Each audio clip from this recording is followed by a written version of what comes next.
Bismillahirrahmanirrahim. Yang Maha Kuasa. Ini masih firman Allah surah Al-Hasyr ya.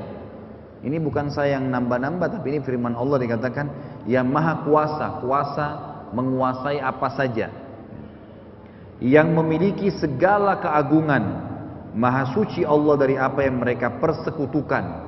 Sekutu ini dipartnerkan. Semua yang disembah selain Allah, patunglah tadi, pohonlah, kuburanlah, manusialah atau jinlah atau apa sajalah. Kata Allah, Maha suci Allah terhadap apa yang mereka sekutukan, tidak berimbang. Dialah Allah yang menciptakan. Menciptakan sini dari tidak ada menjadi ada ya. Jadi manusia hanya bisa mengatakan membuat, merakit, menyusun, tapi menciptakan salah kalau digunakan. Jadi saya termasuk yang kurang setuju dengan istilah hak cipta, gitu kan. Ini bukan hak cipta memang itu. Kita menciptakan dari tidak ada menjadi ada, itu hak Allah Subhanahu wa taala. Dari tidak ada, karena manusia memang tidak ada yang bisa menciptakan. Apa saja yang Anda anggap hebat sekarang, yang dianggap buatan manusia, bukan ciptaan manusia. Kira-kira seperti misal orang menganggap pesawat sesuatu yang luar biasa, manusia bisa terbang dari satu kota ke kota yang lain. Kalau zaman dulu ditempuh berbulan-bulan, sekarang tinggal hitungan jam. Orang tinggal duduk manis, pakai AC, makanan dibagikan, bayar sedikit, tempatnya nyaman, bersih, sampai ke tujuan. Zaman dulu orang kalau dari Indonesia mau pergi haji tahun 1930, 19 sampai 1960-an itu belum ada pesawat ya, masih bisa orang masih pakai kapal laut sebulan baru sampai ke Saudi, 2 bulan. Gitu kan, lama sekali.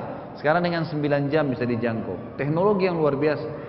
Orang anggap kalau orang tidak punya iman kepada Allah tuh manusia buat tuh, hebat manusia. Padahal kalau Anda telusuri historinya pesawat, maka kita temukan ternyata di buku-buku ilmiah pun disebutkan, ilmu pengetahuan tentang pesawat, kalau manusia pertama sekali muncul ide tentang pesawat ini dari burung, hewan makhluk Allah yang dilihat. Bagaimana burung ini bisa terbang dengan sayapnya, sampai hanya manusia mulailah mencoba membuat, jadi cuma menciplak saja, gitu kan. Bagaimana kita lihat helikopter yang dianggap hebat, bisa terbang, bisa dipakai berperang, bisa mengangkat orang-orang yang sedang bermasalah ya pada saat terjadi badai, banjir dan seterusnya. Ternyata saya telusurin dan saya temukan karya ilmiah yang banyak menceritakan memang itu diambil dari hewan Allah, makhluk Allah capung. Pelajarilah ya. Dibuatlah helikopter itu. Komputer, HP sekarang. Apa saja yang menggunakan hard disk, memori, menyimpan data. Itu kalau kita telusurin dilihat dari otak manusia. Diciplak dari situ bagaimana manusia bisa menyimpan sekian banyak data dari dia masih kecil sampai dia besar. Tidak ada batasnya, bahkan ilmuwan terkagetkan setelah mengadakan survei, ternyata memori-memori yang ada di urat-urat saraf kita ini, satu urat saraf cukup menampung semua buku, cukup menampung semua buku yang pernah ditulis di muka bumi. Kita punya miliaran urat saraf di otak kita, yang kalau tidak dipakai malah berbahaya, bisa mati beberapa banyak urat saraf dalam satu hari. Makanya datang cobaan, sehingga kita berpikir, kita memikirkan solusi, ada tantangan-tantangan hidup, supaya hidup tuh sinyal-sinyal listrik di otaknya manusia.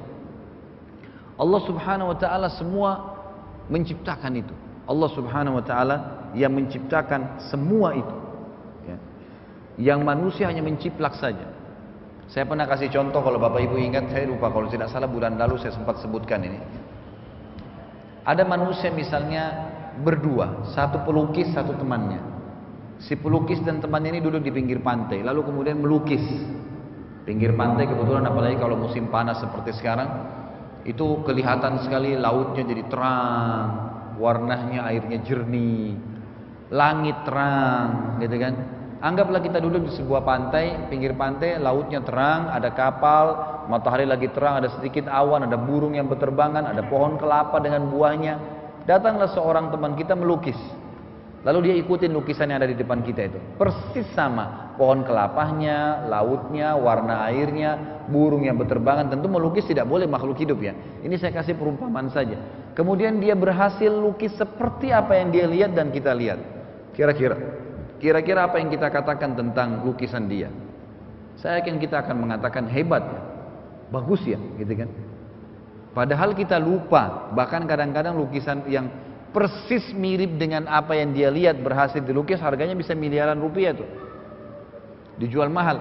Padahal kita lupa, manusia yang sedang melukis tadi hanya menciplak apa yang dilihat depan matanya.